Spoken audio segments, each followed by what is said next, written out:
Greetings, folks. I'm Ron Gamgee, and welcome to Quick and Dirty Roleplaying. In this video, I'll provide my take on the debate of evil races in tabletop role-playing games. Earlier in the TTRPG hobby, specifically the earliest editions of D&D, there have been specific humanoid lineages that have been designated as savages and are aligned with chaos, not evil, such as orcs, goblins, trolls, etc., whereas the humanoid civilizations of humans, dwarves, elves, halflings, etc., have been designated as civilized folk and are aligned with order, not good. Or, not good, like as in the good guys. Even though the standard PC lineages have always been from civilized folk, they're free to align themselves with the forces of order or chaos. In this kind of framing, order is desirable because it represents civilization, commerce, and stability, whereas chaos is undesirable because it represents the savage rule of red tooth and claw, criminality, and instability. It is order's responsibility to quell chaos, and it is chaos's mandate to undo order wherever it may be. This is one framework from which to base tabletop role-playing game settings on. Yes, there may be occasions where two or more order-aligned factions may be at odds with each other, and likewise with chaos-aligned factions, but the foundation of the setting is order versus chaos, and unless specifically stated, the default assumption is that the PCs will fight against the forces of chaos, regardless of their chosen alignment. Although order isn't stated to equal good, nor is chaos stated to equal evil, it is heavily implied that order is good and chaos is evil, because that is how it's typically played out. Yes, order is often explored in more nuance, as is the case of two nations or peoples at odds with each other, but the same cannot be said for chaos. At most, the nuance seen with mixed chaos-aligned factions is that one backstabs or blackmails the other due to one being more powerful than the other. If the forces of order are coded as being the good guys and the forces of chaos are coded as being the bad guys, why not just drop this order versus chaos pretense and simply call it good versus evil? Why is it that chaos-aligned peoples can't help but to antagonize order-aligned peoples? As the TTRPG hobby has grown and become more diverse, alternative takes have emerged with regards to portraying the typically coded chaos-aligned peoples as something other than raving mass murderers. The reason for this is because they are sapient humanoids, which makes it possible to relate to them because of their human physiology and psychology. Seeing as we can mentalize non-humans such as elves, dwarves, halflings, gnomes, etc., i.e. all sapient humanoids, it would make sense that we can mentalize orcs, goblins, trolls, bugbears, ogres, and kobolds as well, i.e. the greenskins, to use Warhammer parlance. While greenskins are typically portrayed as being unintelligent, ignorant, being very disagreeable, and being very unforgiving, some among them are typically portrayed as cunning and manipulative, which displays social and or emotional intelligence. We can mentalize all of these fantasy peoples because they are all part of human psychology and sociology. To do otherwise would be to dehumanize them, which is exactly what the forces of order and chaos do to each other. The reason why some TTRPG hobbyists label the dehumanizing culling of greyskins as problematic is because this kind of behavior mirrors the way colonial nations and peoples have treated the indigenous peoples of other nations, i.e. the savages, throughout history, all while using the logic of we are order, they are chaos, therefore we are entitled to dehumanize them and to use their land, people, and resources as we deem fit. This subsect of TTRPG hobbyists is uncomfortable playing as colonizers, and the portrayal of order versus chaos, as I presented earlier on, is the viewpoint of the colonizer. Those on the side of chaos wouldn't see it the same way if you were to mentalize them as opposed to dehumanize them.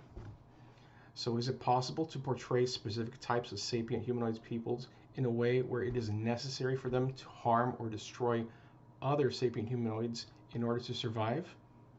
In other words, as them being parasites. One example that comes to mind are vampires. They need to feed on the blood of the living and are typically portrayed as requiring human blood in order to flourish, whereas sustaining themselves on animal blood makes for a dramatically suboptimal existence, kind of like a homeless person living in a big city. The consumption of blood, however, doesn't require vampires to kill their food. Needing to feed on the blood of others in no way predisposes them to unnecessarily antagonistic behavior towards humanity.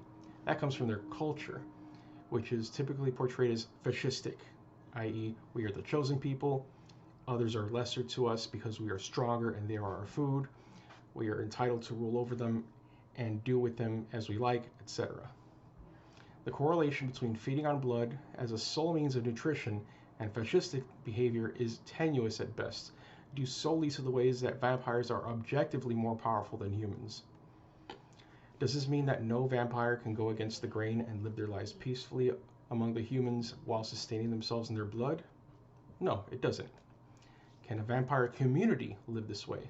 In principle, yes. In practice, however, it would be incredibly difficult because they'd need to arrange an environment where they can live like this, and it requires said vampire community to have enough power to stave off those who would seek to destroy them or their way of life. The hope is that the humans they feed upon are enlightened and economically capable enough to coexist with a vampire community in this manner. It requires effort by all. If the humans, however, are unwilling to live by such an arrangement and wage all-out war on the peaceful vampire community, can the humans still be considered the good guys, even if they're fighting against an established order that has allowed everyone to survive and prosper, to remain civilized? If one order-aligned faction must destroy another order-aligned faction in order to establish a new order, isn't the determination of who the good guys and bad guys are based on perspective rather than as an objective fact? This is just one example of how difficult it is to make sense of a sapient humanoid people as categorically evil. In order for sapient peoples to wage all-out war against each other, ignorance, dehumanization, and or the inability to change things for the better are of absolute necessity. Empathy, knowledge, and the power to change things for the better of all involved are anathema to this type of worldview. To answer why a sapient humanoid people are all-out evil and condemnably irredeemable with "they just are," is a statement made by the simpleton, the fascistically inclined, or the religious fundamentalist, which is a subsect of fascistically inclined, with probably the Jainist fundamentalist as the exception. However, if you and your group want to play red versus blue, then go for it, because it's your group and your campaign, which is a law unto itself. Irrespective of how profit-driven and scummy Hasbro is as a corporation, they at least have the sense to acknowledge what I've mentioned in this video, even if it's just for the sake of appeasing to what they perceive to be their biggest market demographic.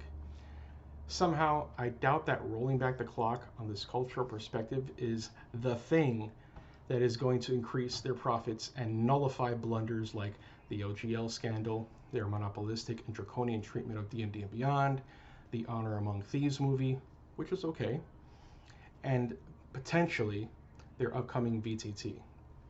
The way I see it, complaining about D&D having an issue with humanizing evil races and making them as viable PC options is a conservative culture war grievance. You don't need Wizards of the Coast to go back to the good old days of all orcs being evil in order to play that way on your table or at your table. Hell, if you have the time, inclination, and resources to do so, make your own Make Orcs Evil Again products and sell them wherever you think they'll make the most money. You who post videos reacting to this trend are not so different as you're trying to generate the most views for your channel so that you can make more money from YouTube, or at least that's the hope. That, or you're an intolerant and insecure dipshit. There's enough room for all of us to play however we want to play without stepping on each other's toes. Wizards of the Coast is not going to come to your gaming group to tell you that you're playing D&D wrong if you're disallowing certain species as playable PCs.